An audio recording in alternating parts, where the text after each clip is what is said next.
السلام عليكم ورحمة الله وبركاته. إن الحمد لله نحمده ونستعينه ونستغفره ونعوذ بالله من شرور أنفسنا ومن سيئات أعمالنا. من يهده الله فلا مضل له ومن يضلل فلا هادي له وأشهد أن لا إله إلا الله وحده لا شريك له وأشهد أن محمدًا عبده ورسوله صلى الله عليه وعلى آله وسلم. أما بعد فإن أصدق الحديث كتاب الله وخير الهدي هدي محمد صلى الله عليه وسلم وشر الأمور محدثاتها وكل محدثة بدعة وكل بدعة ضلالة وكل ضلالة في النار. Si nous sommes réunis ici ce soir, bi'idhnillah, c'est pour traiter le sujet suivant, les actes les plus aimés d'Allah. Et en réalité, nous allons tenter d'expliquer ce soir une recommandation du prophète alayhi salatu wassalam. Lorsqu'un homme est venu le trouver pour lui poser deux questions qui nous concernent tous ici présents. La première question que cet homme va poser au prophète alayhi salatu wassalam, c'est quelle est la personne la plus aimée d'Allah? Quelle est la personne la plus aimée d'Allah? Et quels sont les actes les plus aimés d'Allah? Donc je vais lire la recommandation, le hadith en arabe.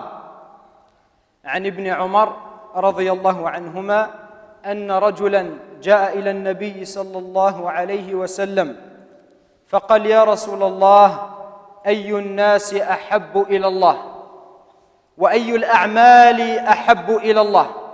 فقال رسول الله صلى الله عليه وسلم أحب الناس إلى الله تعالى أنفعهم للناس وأحب الأعمال إلى الله تعالى سرور يدخله على مسلم أو يكشف عنه كربة أو يقضي عنه دينا أو تطرد عنه جوعا ولا أن أمشي مع أخ في حاجة أحب إلي من أن أعتكف في هذا المسجد يعني مسجد المدينة شهرا ومن كف غضبه ستر الله عورته ومن كظم غيظه ولو شاء أن يمضيه أمضاه ملأ الله قلبه رجاء يوم القيامة ومن مشى مع أخيه في حاجة حتى تتهيأ له أثبت الله قدمه يوم تزول الأقدام وإن سوء الخلق يفسد العمل كما يفسد الخل العسل. حديث أخرجه الطبراني رحمه الله وحسنه الألباني في الصحيحة. Donc cette longue recommandation, vous avez vu, elle est particulièrement longue, elle est pleine et riche d'enseignements. Donc je vais la traduire en français. Je m'excuse si je vais tousser régulièrement, mais je suis un petit peu malade, donc je risque de tousser et d'interrompre mon propos. Donc l'homme, selon Ibn Omar, et c'est un hadith qui a été jugé comme bon par Sheikh Al-Albani dans son livre As-Sahiha, et c'est le hadith numéro 906, pour ceux qui veulent revenir à l'original, un hadith tiré du livre de l'imam At-Tabarani, rahimahullah. Donc un homme, il vient trouver le prophète alayhi salatu wassalam et il lui pose deux questions. Ô messager d'Allah, quelle est la personne la plus aimée d'Allah et quels sont les actes les plus aimés d'Allah? Et le prophète alayhi salatu wassalam, il répond, la personne la plus aimée d'Allah est celle qui est la plus utile aux gens. La personne la plus aimée auprès d'Allah subhanahu wa ta'ala, ou la plus aimée d'Allah subhanahu wa ta'ala, est la personne qui est le plus utile aux autres. Quant aux œuvres les plus aimées d'Allah, le prophète il va citer alayhi salatu wassalam, une succession d'actes. Et il dit en premier, c'est de rendre heureux un musulman. Ou bien de le soulager d'une angoisse. Ou de lui rembourser une dette. Ou d'écarter de lui la faim. Et certainement, le fait d'accompagner un frère pour satisfaire son besoin mais préférable au fait d'accomplir al-i'tikaf, qui est la retraite spirituelle que l'on a l'habitude d'accomplir lors des derniers jours du Ramadan, c'est-à-dire lorsque l'on reste à la mosquée uniquement pour prier et adorer Allah subhanahu wa ta'ala. Donc le prophète dit, et certainement le fait d'accompagner un frère pour satisfaire son besoin, mais préférable à faire al-i'tikaf dans cette mosquée pendant 1 mois. Et il parle de sa mosquée, la mosquée de Médine. Celui qui maîtrise sa colère, Allah lui couvrira ses défauts. Quant à celui qui maîtrise sa colère, alors qu'il pourrait l'exprimer, Allah remplira son cœur d'espoir le jour de la résurrection. Et celui qui accompagne son frère jusqu'à ce qu'il comble son besoin, Allah raffermira ses pieds ou ses pas le jour où les pieds trébucheront littéralement. Certes, le mauvais comportement pervertit l'acte comme le vinaigre altère le miel. Vous voyez, c'est une longue recommandation.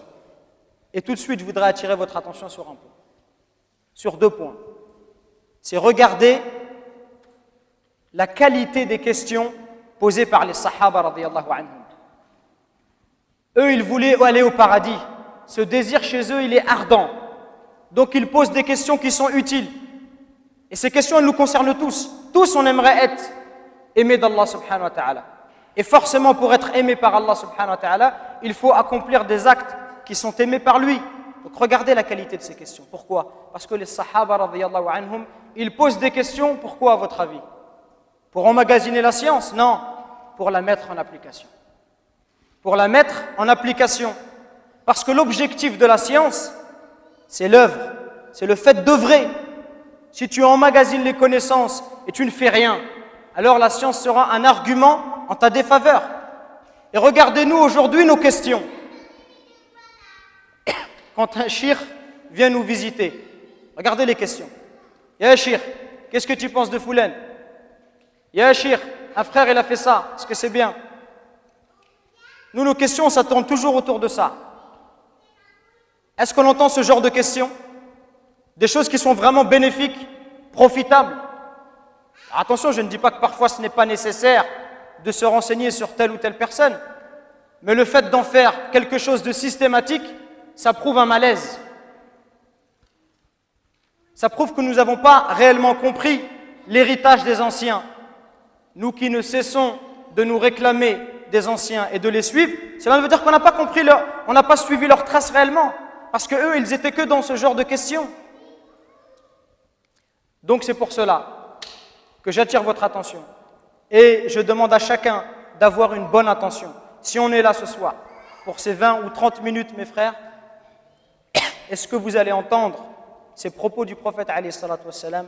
Vous allez les entendre bi'idhnillah et vous allez tenter, chacun à votre niveau, selon vos possibilités, de les mettre en application. Ça, c'est l'objectif. On entend quelque chose et on va essayer de les mettre en application. Alors, la première question posée au prophète alayhi salatu wassalam, quelle est la personne la plus aimée d'Allah? Et le prophète répond alayhi salatu wassalam, la personne la plus aimée d'Allah est celle qui est la plus utile aux gens.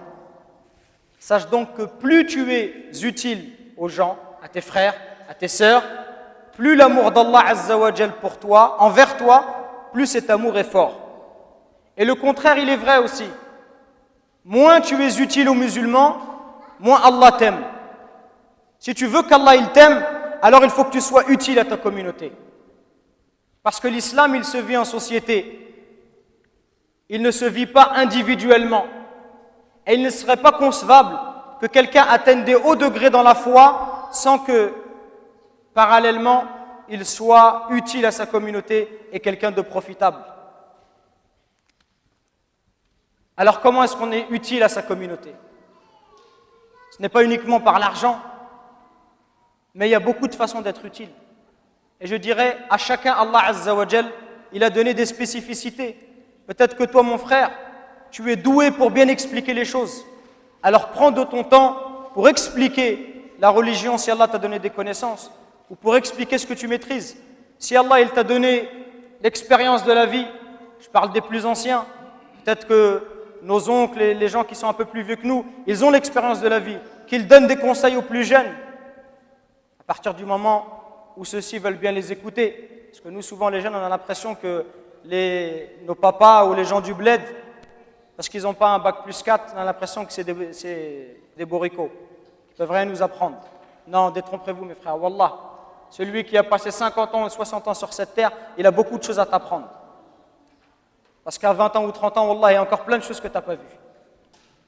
Donc voilà, on peut être utile en donnant des conseils.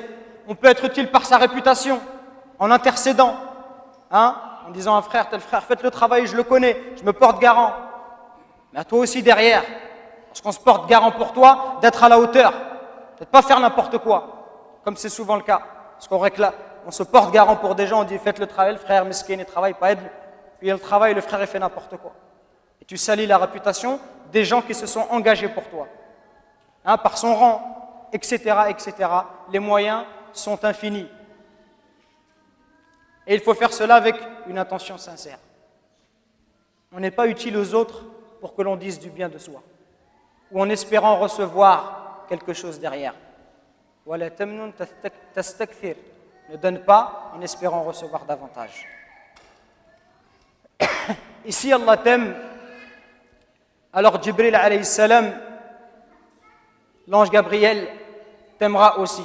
Et tous ceux qui sont aux cieux, ils t'aimeront également. Et les gens sur terre, ils t'apprécieront.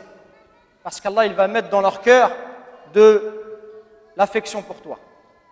يقول عليه الصلاة والسلام إن الله تعالى إذا أحب عبدا دعا جبريل فقال إني أحب فلانا فأحببه فيحبه جبريل ثم ينادي في السماء فيقول إن الله يحب فلان فأحبوه فيحبه أهل السماء ثم يوضع له القبول في الأرض وإذا أبغض عبدا دعا جبريل فيقول إني أبغض فلانا فأبغضه فيبغضه جبريل ثم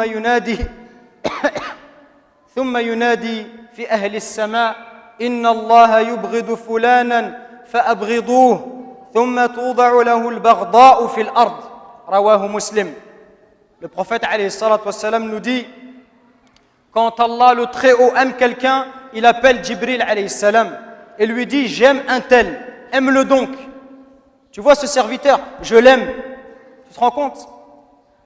Si tu es utile aux autres, Allah il va citer ton nom et il va dire j'aime Abdallah, j'aime Mohammed, j'aime Mustafa, je l'aime, aime-le toi Jibril. Et Jibril l'aime alors et crie aux habitants du ciel, Allah aime un tel, aimez-le. Et tous les habitants du ciel, tous les anges, ils t'aiment. Tu t'imagines? Toi peut-être que tu es là parmi nous et tous ceux qui sont au ciel, ils t'aiment. Et dans le cas contraire, quand Allah déteste quelqu'un, il appelle Jibril et lui dit je déteste un tel, déteste-le.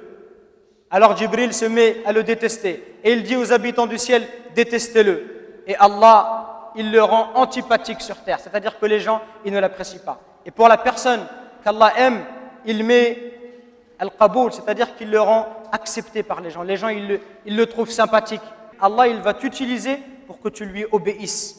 يقول عليه الصلاة والسلام وما تقرب إلي عبدي بشيء أحب إلي مما افترضت عليه وما يزال عبدي يتقرب إليه بالنوافل حتى أحبه فإذا أحببته كنت سمعه الذي يسمع به وبصره الذي يبصر به ويده التي يبطش بها ورجله التي يمشي بها وإن سألني لأعطينه ولئن استعاذني لأعيذنه. Le prophète alayhi salatu wassalam, il dit, et c'est un hadith qudsi, un hadith à thème divin, où Allah parle et dit, mon esclave n'a fait pour se rapprocher de moi une action plus aimable à moi que ce que je lui ai imposé. C'est-à-dire, il n'a pas fait quelque chose de plus aimable à moi que les actes obligatoires. Et mon esclave ne cesse de se rapprocher de moi par les actes supplémentaires, surérogatoires, jusqu'à ce que je l'aime. Et si je l'aime, une fois que je l'ai aimé, je deviens son ouïe avec laquelle il entend, sa main avec laquelle il frappe, et son pied avec laquelle il marche, avec lequel il marche. S'il me demande une chose, je la lui donne très certainement. Et s'il se met sous ma protection, je la lui accorde à coup sûr. Regardez. Si Allah il t'aime, alors avec ta main, tu ne vas accomplir que ce qu'Allah aime et agrée. Avec ton pied, tu ne te dirigeras que vers les endroits agréés par Allah subhanahu wa ta'ala. Allah, il va t'utiliser pour son obéissance, t'utiliser dans le bien. Ça fait partie, mes frères, des bénéfices de l'amour d'Allah envers son serviteur. Et également, si Allah, il t'aime, il ne te châtiera jamais. Il ne te châtiera point. Parce que le prophète alayhi salatu wassalam a dit « Wallahi la yulqillahu habibahu fi an-nar » هذا حديث صحيح. Dans un hadith authentique, le prophète alayhi salatu wassalam, il dit « Je jure par Allah, Allah, il ne châtiera jamais son bien-aimé. » Allah, il ne châtiera jamais son bien-aimé. Si Allah, il t'aime, il ne va pas te châtier. Et d'ailleurs, lorsque des communautés qui nous ont précédés ont prétendu faussement être les fils d'Allah et être ses bien-aimés, Allah subhanahu wa ta'ala a ordonné aux prophètes de leur dire فَلِمَا يُعَذِّبُكُمْ بِذُنُوبِكُمْ. Allah, il a dit à son prophète, dis, comme vous voyez, dit dans le Coran, Allah s'adresse au prophète et lui demande de dire aux gens, de s'adresser aux gens, dis, pourquoi donc vous châtie-t-il pour vos péchés? Si Allah il vous aime, si vous prétendez être les bien-aimés d'Allah, pourquoi est-ce qu'Allah il vous punit pour vos péchés? Cela veut donc bien dire que celui qu'Allah aime, il ne le châtie point.